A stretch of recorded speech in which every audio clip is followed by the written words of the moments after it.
Hi, I'm Jack Downton and I run the influence business. We help people raise their level of influence so they can sell themselves, their ideas and their services more effectively. And today's tip is around differentiating yourself as a speaker. Now, most people in the professional world who speak in public, either to internal or external audiences, know what they're talking about. However, few are good speakers who stand out from the crowd and differentiate themselves.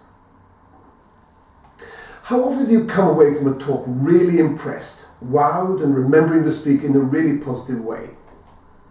I suspect the answer is not as often as you'd like. Indeed, we've become so used to mediocrity in this field that it's become the industry norm. We just expect and accept it. So think about this. If you just spoken and the audience was really bought into you and your topic, so you stood out as an impressive speaker, how great would that be? Internally, it's powerful for your leadership and gravitas. To external audiences, it can really differentiate you. I have a client who's a partner in an international law firm, and he's built his practice largely on the impact he makes when moderating panel discussions around the world. He is, of course, very knowledgeable.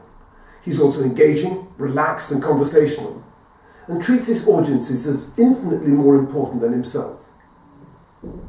So, here are some tips that will set you on the right path, and if you'd like more detail in some of the techniques, you'll find useful ideas in other videos on our website.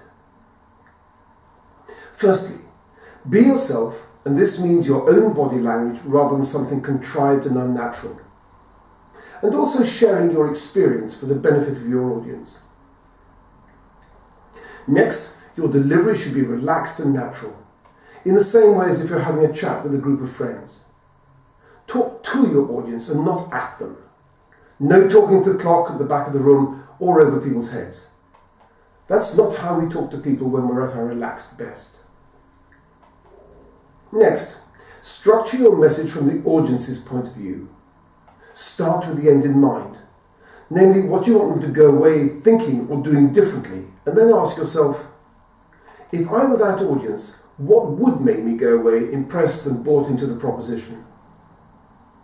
In terms of language, use words and expressions you'd use when describing something that you're interested in, and avoid jargon and business speak.